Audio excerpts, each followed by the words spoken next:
সবই কি মহামায়ার লীলা? কে তিনি? আপনি বললেন তিনি দুর্গা, তিনি কালী, আবার তিনি লোল করালে দেবী চণ্ডিকা। কে তিনি?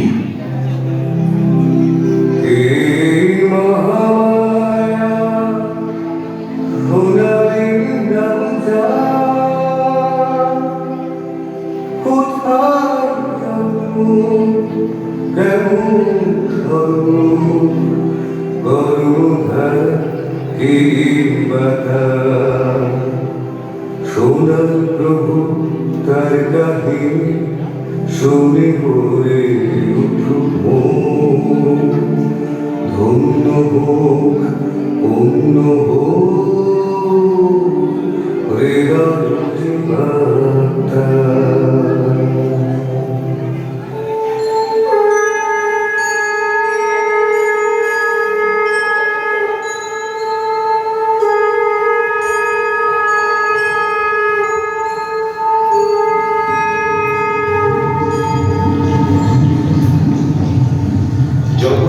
মহাপ্রলয়ের জলে ডুবে আছে, সেই অথই জলরাশির মধ্যে বাসুকির উপরে ভগবান বিষ্ণু যোগনিদ্রায় শুয়ে আছেন।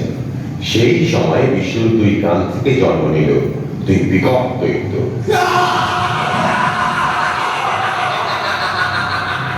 মধু আর কৈতব।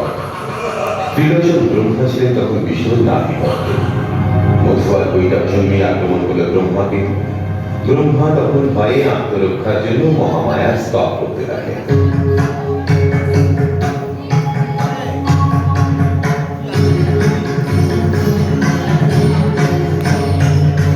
জাগো জাগো দেবী জাগো, ছাড়ো ছাড়ো যোগনিদ্রা। জাগো জাগো দেবী জাগো, ছাড়ো ছাড়ো যোগনিদ্রা। ধরো ধরো অস্ত্র ধরো, ধরো ধরো অস্ত্র ধরো, ধরো অস্ত্র সৈন্যময়। জাগো জাগো দেবী জাগো, ছাড়ো ছাড়ো যোগনিদ্রা। জাগো জাগো দেবী জাগো।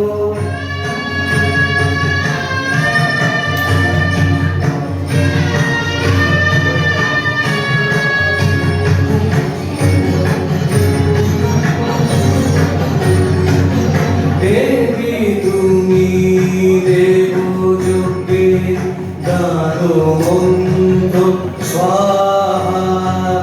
দেবী তুমি দেবযজ্ঞে দানো মন্দ স্বাহা। পিতৃযজ্ঞে তুমি সাধা, ইন্দ্রযজ্ঞে অসত্তা। তুমি শব্দ ব্রহ্মমাগো, অউমায় ওঙ্কার। তুমি শব্দ ব্রহ্মমাগো, অউমায় ওঙ্কার।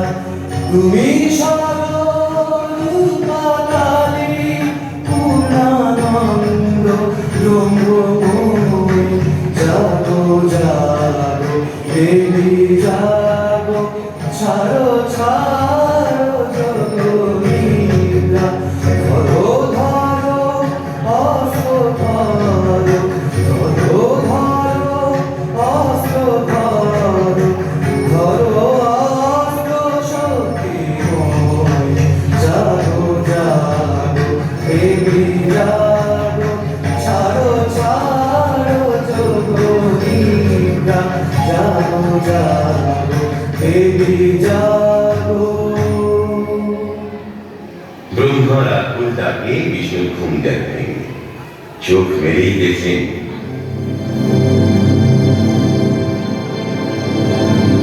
মধু আর কৈলাস ব্রহ্মাকে গিলে খেতে আসছে। সঙ্গে সঙ্গে হাত ছেড়ে তিনি মধু কৈলাসকে বললেন,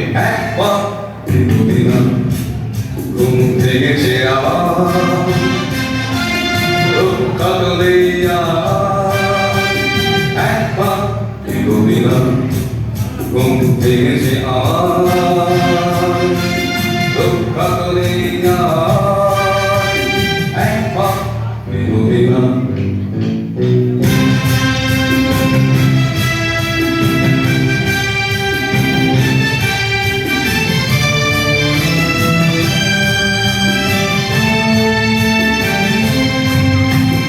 অগ্নি মারে অগ্নি ফলক বজ্রদের এই ছুড়ব কামার ক্রোধ তোরা দুজন ধরে মেরে ছাড়ব অগ্নি মারে অগ্নি ফলক বজ্রদের এই ছুড়ব কামার ক্রোধ তোরা দুজন ধরে মেরে ছাড়ব দেখ এখনই কি দশা হয় দেখ এখনই কি দশা হয় ওরে ওরে ওরে গোলাকার এক পা দুদিলাম কিন্তু দুর্জন কি কখনো সুজনের কথা শোনে? মধুয়ার বইটাও শুনল না ভীষণ নিষেধ, চোখ রাঙিয়ে বলল, তোর ভয় দেখানো লড়ো যদি লড়তে জানো পাকে পান সেবার হানো দেখো কার শক্তি বেশি তোর ভয় দেখানো লড়ো যদি লড়তে জানো পাকে পান সেবার হানো দেখো কার শক্তি বেশি তোর ভয় দেখানো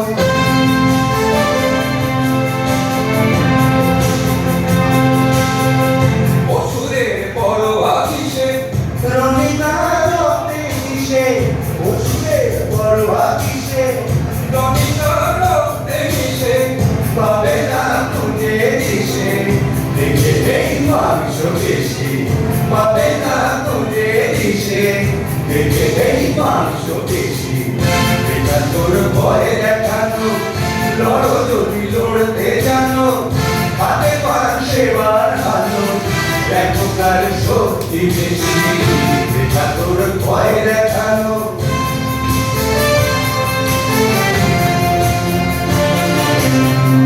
হারো শুনতে কানে হারো শুনতে কানে বাজাদায় হবে নারে মুখে আস্ফালনে কি বলি পাচ্ছে হাসি ও মুখে আস্ফালনে কি বলি পাচ্ছে হাসি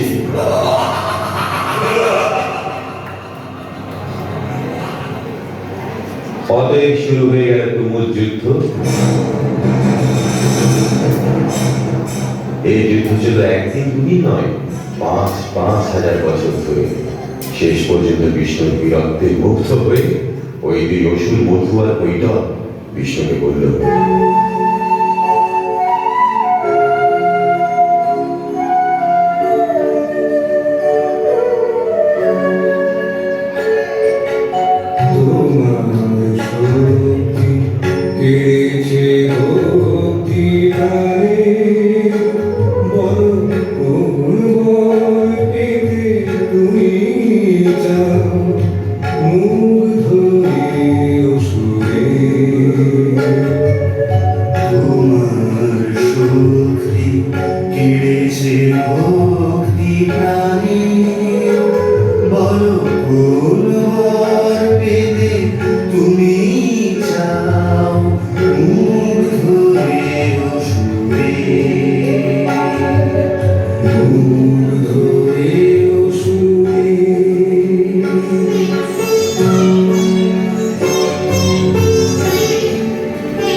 শিবর নারী এ পুরো হৃদয়ে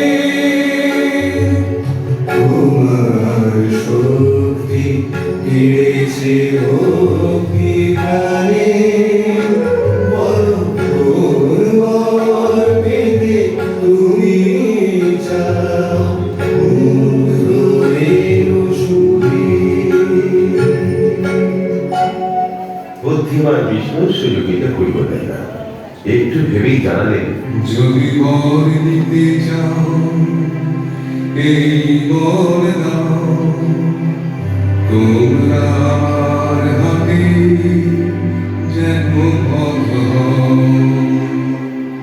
শুনে মধু কৈটব বলল,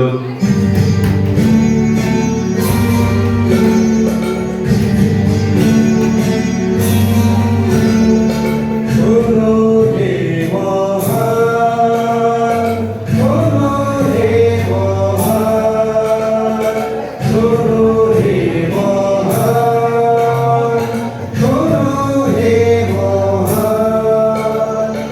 জলে কিংবা স্থলে পারবে না কেড়ে নিতে, জলে কিংবা স্থলে পারবে না কেড়ে নিতে।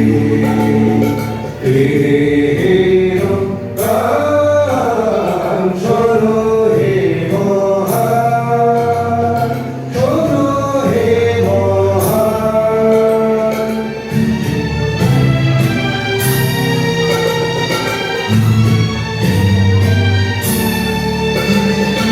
জলহীন ক্ষেত্রে যদি করো, জলহীন ক্ষেত্রে যদি করো, তবে মোদের প্রাণ অবসাদে, মোদের প্রাণ অবসাদে, মোদের প্রাণ অবসাদে, মোদের প্রাণ অবসাদে। বিষ্ণু আর সময় নষ্ট না করে মধু কৈটবের মাথা তার কুলোর উপরে রাখলেন এবং সুদর্শন চক্র দিয়ে কেটে ফেললেন। আর সঙ্গে সঙ্গে বিষ্ণুর শরীর থেকে বেরিয়ে এলেন দেবী মহামায়া।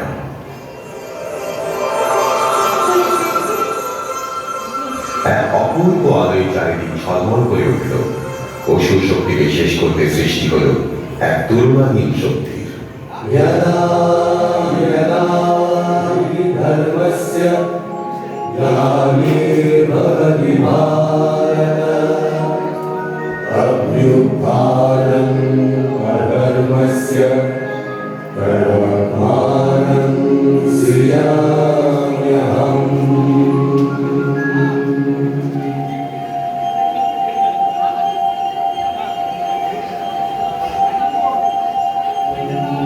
রাজা সুরথ, তুমি একজন বিচক্ষণ সৎ প্রজাপালক রাজা। আমি জানি তুমি বিজাতীয়দের সঙ্গে যুদ্ধে পরাস্ত হয়ে মনের দুঃখে দিন কাটাচ্ছ। তুমি তোমার সাধ্যমতো দেবী দুর্গার পূজা করো। মুনিবর, আমার তো কিছুই নেই, আমি কি পারবো দেবী দুর্গার পূজা করতে? তার উপর এখন কি দেবী পূজার উপযুক্ত সময়? নিশ্চয়, যখনই কোনো সৎ এবং ভালো লোক কোনো বিপদে পড়ে দেবী দুর্গার আরাধনা করে, তখনই দেবী দুর্গা তার ভক্তের ডাকে সাড়া দেন। দুষ্টের দমনের জন্য আমি আশীর্বাদ করছি সুরথ। এই সুন্দর বসন্তকালে দুর্গা পূজা করলে তোমার মনের ইচ্ছা পূর্ণ হবে। ধনে জনে তুমি আবার ভরে উঠবে। দেবী দুর্গার পূজা করে তোমার বংশধরেরাও সুখী থাকবে। যথা আজ্ঞা প্রভু। বংশানুক্রমে আমরা দেবী আরাধনা করে যাব, সেই সঙ্গে কামনা করব আমাদের সঙ্গে আমাদের প্রজারা ও অন্যান্য সকলেই যেন সুখে থাকে।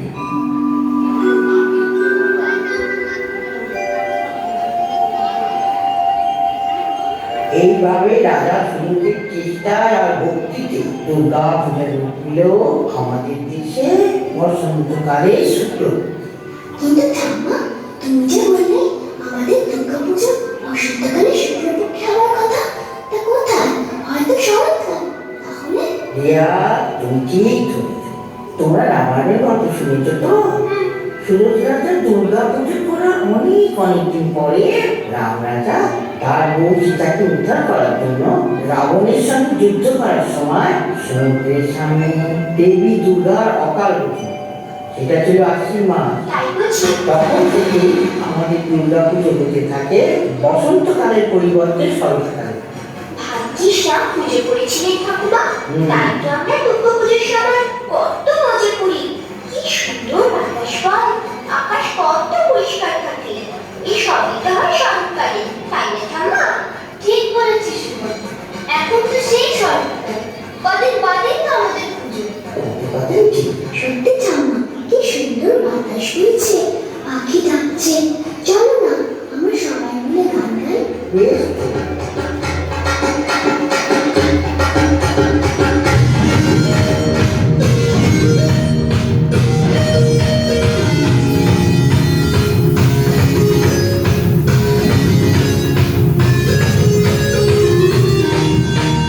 শরৎ এসেছে হিমের পরশে, কাশের দোলায় আগমনী। দুর্গা মায়ের যাত্রা শুরু, আমরা চেরি ধুনি। শরৎ এসেছে হিমের পরশে, কাশের দোলায় আগমনী। দুর্গা মায়ের যাত্রা শুরু, আমরা চেরি ধুনি।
Go, go, go!